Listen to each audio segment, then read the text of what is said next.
Love and Friendship by Emily Bronte. Love is like the wild rose briar. Friendship is like the holy tree. The alley is dark when the rose briar blooms, but which will bloom more constantly? How do I love thee?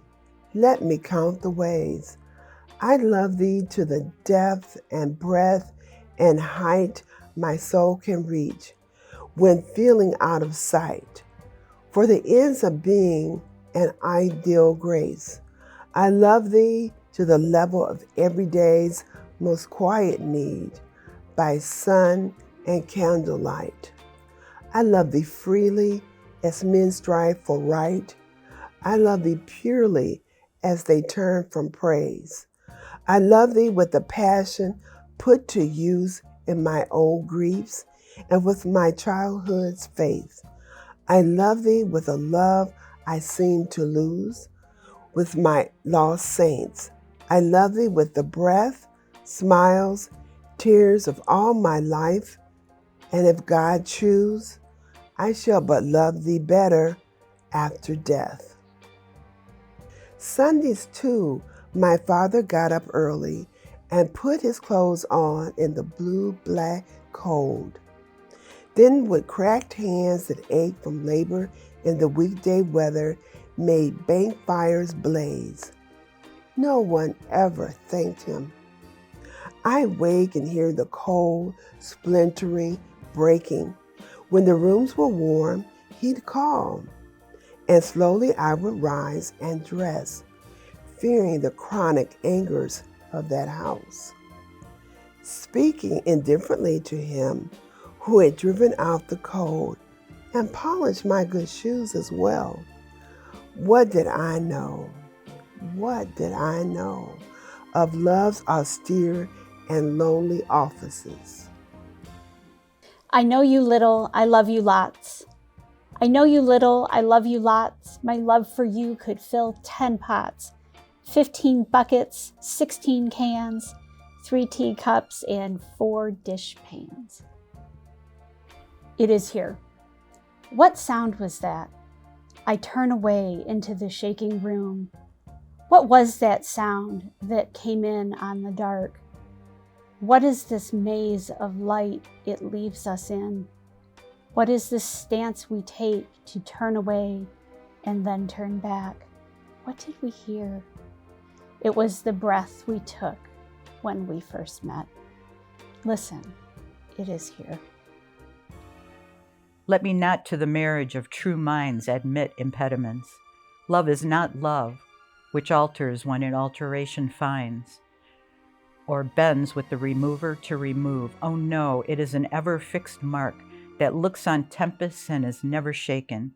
It is a star to every wandering bark, whose worth's unknown, although his height be taken.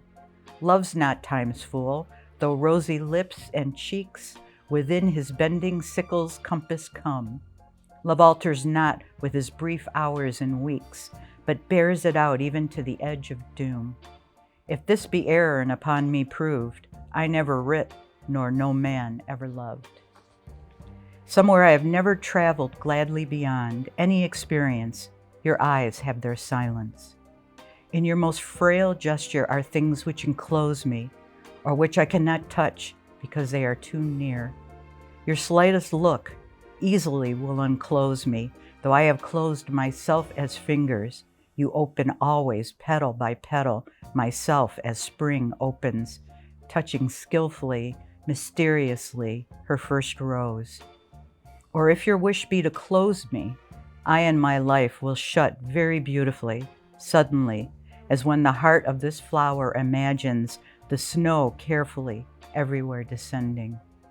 Nothing which we are to perceive in this world equals the power of your intense fragility, whose texture compels me with the color of its countries, rendering death and forever with each breathing. I do not know what it is about you that closes and opens.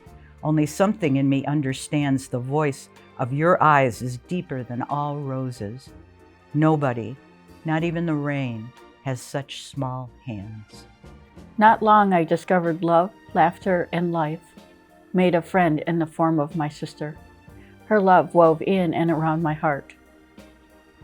Memory holds how our laughter sang, adventures together in sun and rain. Place and time mattered not. Company kept through joy and pain, guiding us through thick, thin, and all in between. We learned the whole of love, the alphabet, the words, a chapter, then the mighty book. Then Revelation closed, but in each other's eyes an ignorance beheld, diviner than the childhood's, and each to each a child, attempted to expound what neither understood. Alas, that wisdom is so large, and truth so manifold. Bright star, would I were steadfast as thou art, not in lone splendor hung aloft the night, and watching with eternal lids apart, like nature's patient, sleepless eremite, the moving waters at their priest-like task of pure ablution round earth's human shores, or gazing on the new soft-fallen mask of snow upon the mountains and the moors. No, yet still steadfast, still unchangeable, pillowed upon my fair love's ripening breast, to feel forever its soft fall and swell, awake forever in a sweet unrest, still to hear her tender taken breath, and so live ever, or else swoon to death.